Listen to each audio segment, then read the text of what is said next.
Hanggang ngayon ay trending pa rin ang Kim Pao. Kalat na sa social media, mapa TikTok at Facebook sa lahat ng platform. At dahil doon ay na-excite ang karamihan kung lalabas ba ito sa mga episodes ng WWSK. Ito po ay inaantabayanan ng mga netizens kung lalabas kasi nga raw kung hindi, it means totoo talaga ito na ginawa nila as in real life. Alam nyo po na parang baby lang pagkabuhat ni Pao kay Kim. Napakalayo sa remake nila. As in, makikita mo yung genuine love nila sa isa't isa. Kung mapapansin nyo po sa video na in-upload, na as in ang saya-saya ni Kim na parang totoong buhay talaga. Sinayaw siya, sandali at binuhat, tapos iniikot-ikot ni Pao na may pag sobrang hug and kiss pa si Paulo.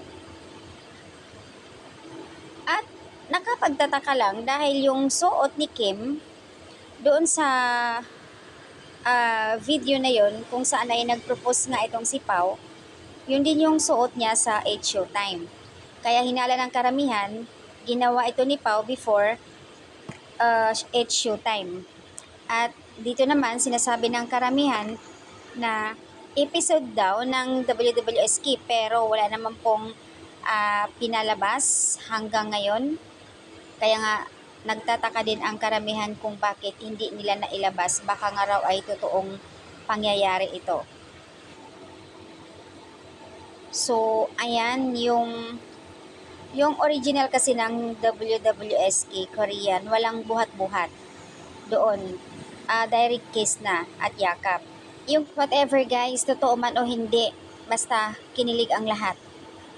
Parang kakaiba nga kasi doon sa remake wala yung mga ginagawa ni Pao. At may bali-balita na si Paulo daw, umakyat bahay ng araw sa bahay ni Kim. Ang unang niligawan ni Pao ay ang ate ni Kim na si Lakam. So, family-oriented talaga. As in, may nakakapansin daw sa kanila na bigla na lang daw may dumating na sasakyan at nagpa-park ng mga kalaunan at naispatan nga daw na si Paulo Abilino, sasakyan ni Paulo. So, ayan.